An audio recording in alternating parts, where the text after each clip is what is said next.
the final sessions of ClimateTech. Thanks so much for sticking around. My name is Casey Crownhart, and I report on all things climate here at MIT Technology Review. For these last conversations, we wanted to take some time to look further into the future and to consider some ideas that could transform our energy system. Pulling heat from deep within the Earth, joining two atoms to produce energy, or copying how plants capture and store power from the sun. These are big, bold ideas. Many big ideas never become a reality. The science doesn't work out, the businesses fail, but we're going to need ambitious new technologies to address our mounting climate challenges, and we can learn so much from considering what our future could look like. First up to help us do that is Carlos Araque. Carlos is the CEO and co-founder of Quaise Energy, a startup that aims to unlock the potential of deep geothermal. Today, geothermal energy is constrained and can only be deployed in pretty specific geological conditions. Carlos and Quaise aim to cast off those limitations by developing technology that could drill deeper, allowing us to access geothermal power anywhere on Earth. Before co-founding Quaise in 2018, Carlos served as the technical director for The Engine, MIT's venture firm for commercializing deep technologies, and he's also spent 15 years solving problems in the oil and gas industry. I'm really excited to hear more from him, so with that, I'd like to welcome Carlos Araque to the stage.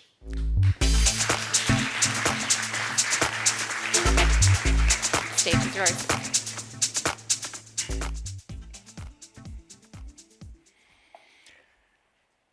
The heat beneath our feet is perhaps the most compelling primary energy source for a sustainable energy transition, one that can guarantee global energy security while preserving our most valuable natural resources for future generations.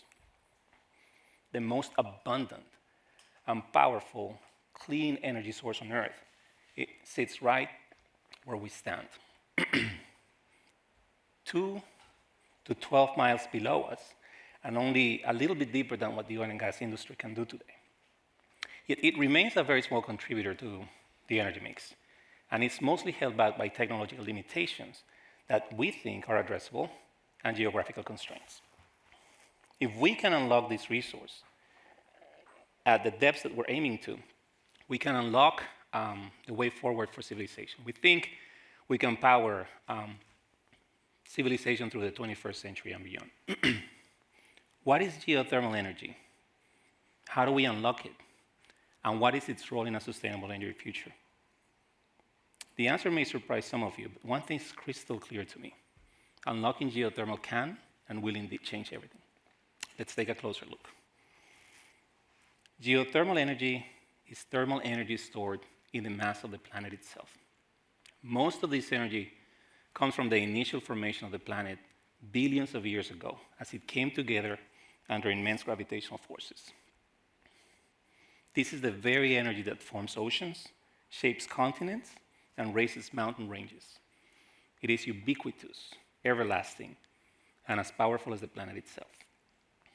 At its core, the planet is as hot as the surface of the sun. If we could go down 0.3% of the way there, less than the distance of a half marathon, we could unlock this energy source in a way that we can repower every single piece of fossil-fired infrastructure today. We could repower power plants.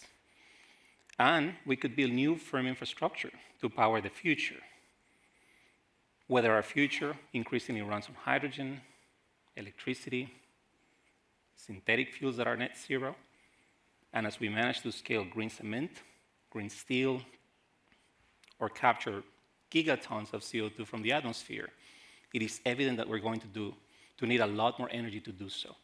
I think as much as 50 terawatts by 2050, as much as 200 by 2100. You see, today we are at 20 terawatt civilization. And only at the beginning of this century we were at 10. It's doubling every 25 years. And it's been doing so since the beginning of the Industrial Revolution. Geothermal, this invisible energy source, is quite literally at the heart of an energy-independent world. As a species, we must now tap into it to pave the way forward. Some countries, as you may know, power a significant part of their economies through geothermal energy. They can do that because the heat is close to the surface. They've managed to use existing technologies to unlock it, and in the process have shown us, without a doubt, the geothermal works and the geothermal scales. They've shown us that we can power numerous industrial, residential, and agricultural heating applications, and that we can run national grids reliably, independently, without fuels and without waste. Pretty compelling, huh?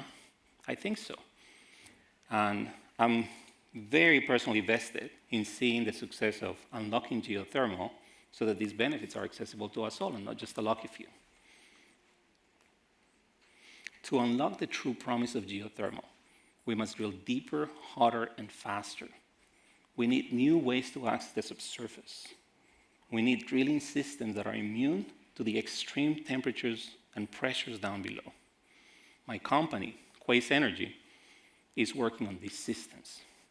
We're building them. They leverage decades of groundbreaking advances in fusion technologies and ingeniously combines those with very well-established practices in the oil and gas and the mining industries. For the first time, we can dream of accessing temperatures of 500 degrees Celsius, depths of 20 kilometers. For the first time, we can start to open up a door to a new frontier in geothermal, one that can certainly repower civilization within this generation. Geothermal can power the world at a fraction of the environmental footprint of the other alternatives. You see, the energy transition is not just about emissions. It is also about giving land back to nature to recover biodiversity. It is also about preserving materials, minerals, for future generations. We cannot afford to decarbonize energy if in the process we consume exponentially more land to do so, if in the process we deplete vast mineral resources. I believe the end does not justify the means in this case. I believe we need better means. We need primary energy sources that allows us to do more with less. More energy for a fraction of the land. More energy for a fraction of the materials. And of course, more energy for a fraction of the emissions. More energy so we can eliminate energy poverty throughout the world and unlock the next phase in our collective history. Geothermal can meet this challenge. I think it's one of the very few primary energy sources that can do so. This is, after all, a geothermal world, and I think it's time to unlock the power of the planet itself.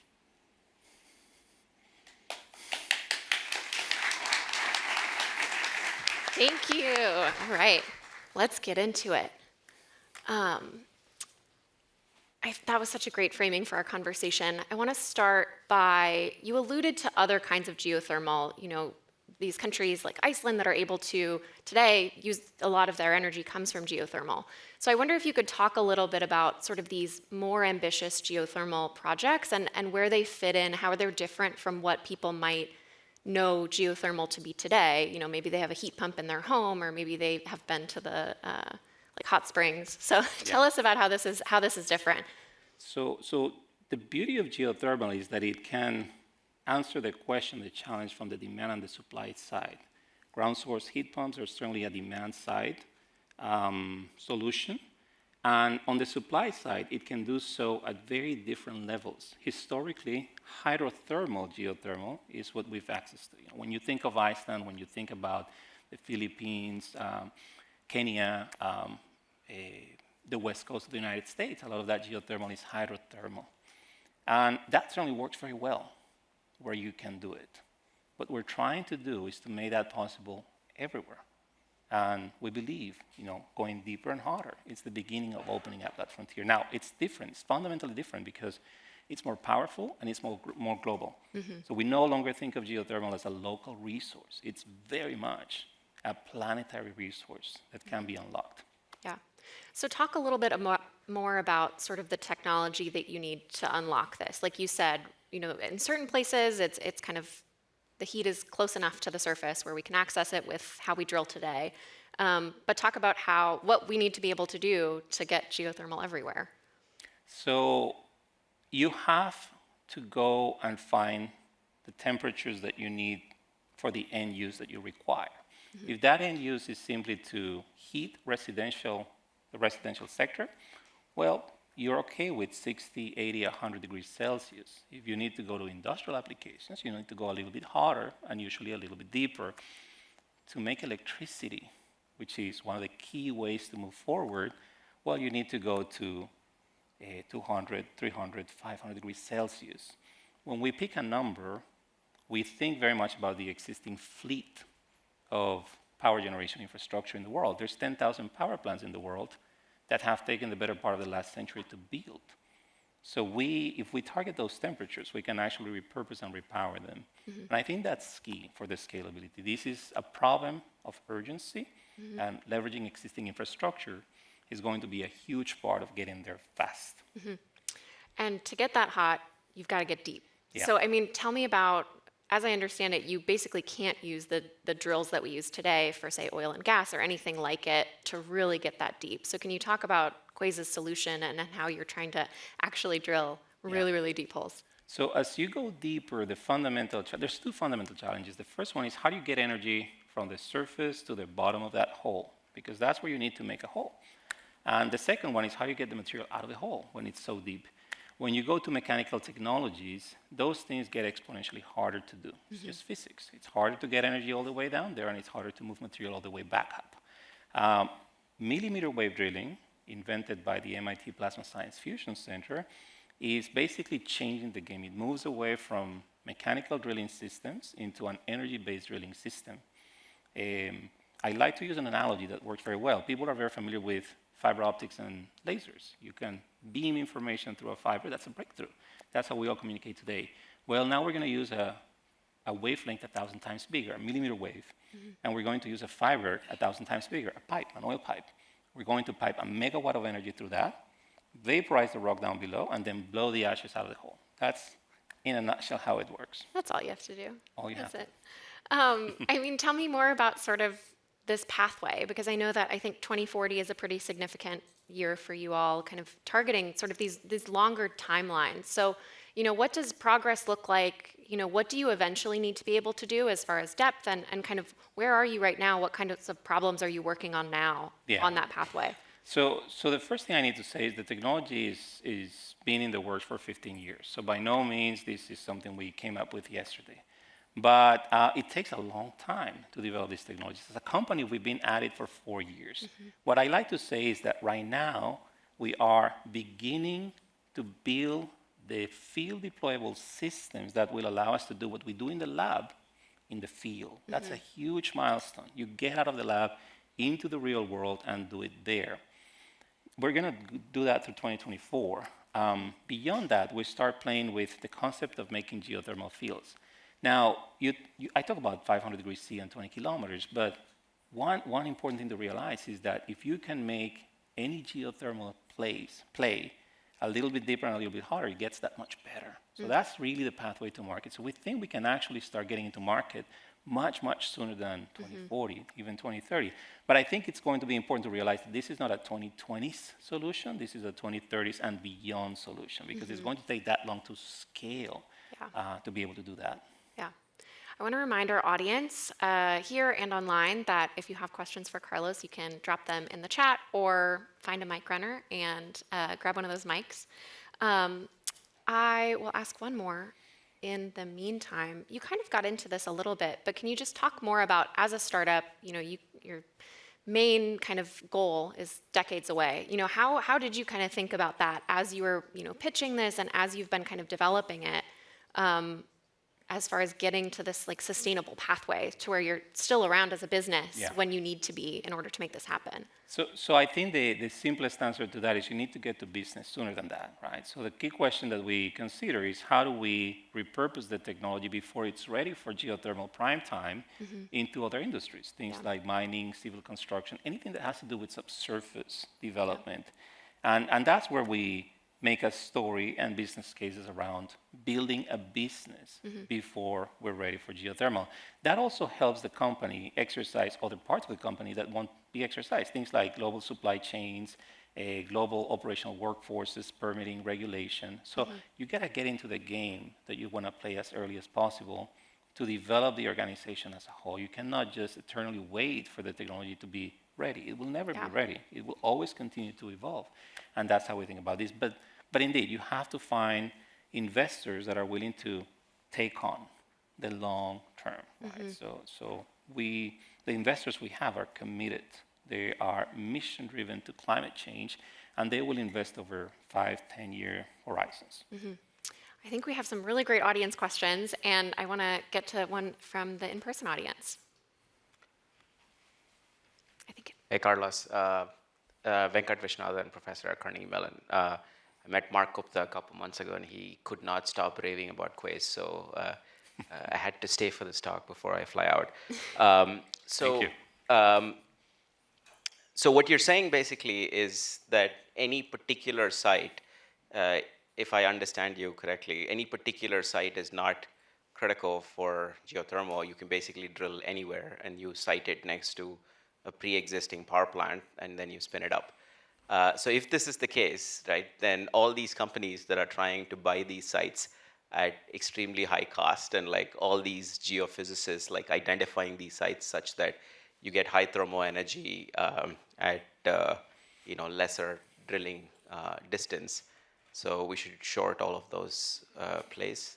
Is that a question? I think the scale of the energy transition is so vast that all hands on deck will not be enough. So by all means, do it. Everybody do everything they can, because we're going to need all of it. But we play a role when it's time to make a big baseload lift. I believe that we're going to live in a supply-constrained world when it comes to clean energy. Today, we feel that today even, but for the most part, we don't feel it because there's fossil fuels that we allow into the mix. But as we get more strict about that, it's a supply-constrained world. So by all means, build as much supply as you can, because it's going to be bought. There's no risk. I think we have another audience question.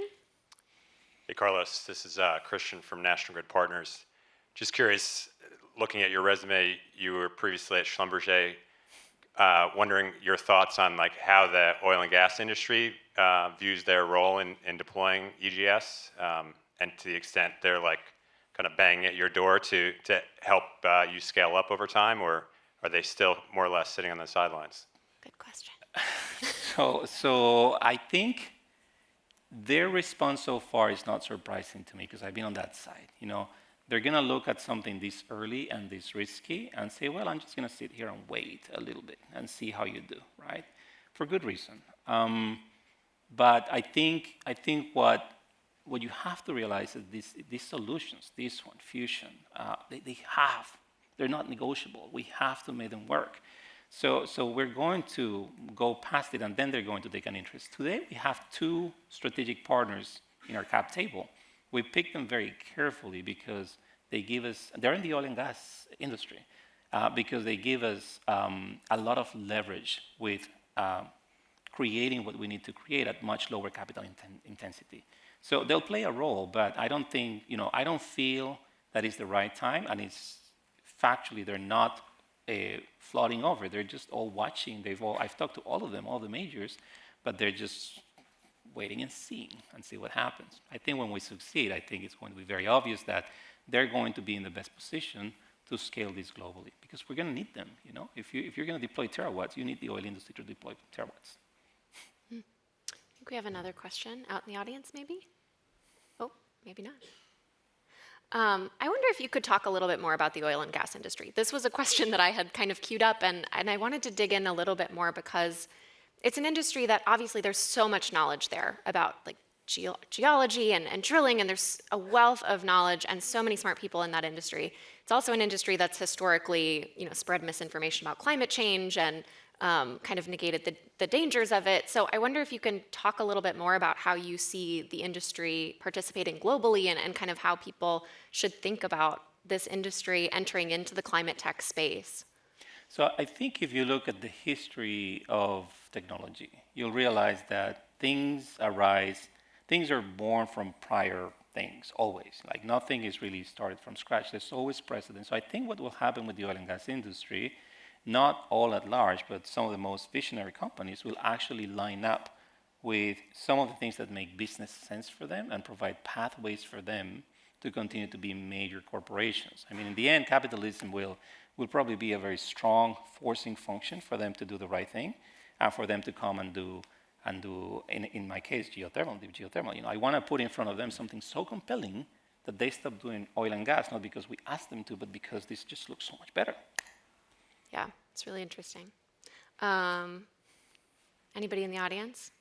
Oh, I keep thinking you guys give somebody the mic. I'm going to keep going then. You know, I have to ask about earthquakes. It's always a thing that I get asked about when I cover geothermal, and I wonder if you could talk a little bit about, you know, when you're drilling down into the earth, things can happen, and this we've seen it with fracking, and we've seen it, I think, you know, on a small scale with geothermal. So talk about, you know, the risks there and kind of how you think about mitigating those as you're working on this. So those are real risks. We will never hand wave those risks away. I think there's proper ways to do that, and there's bad ways to do that.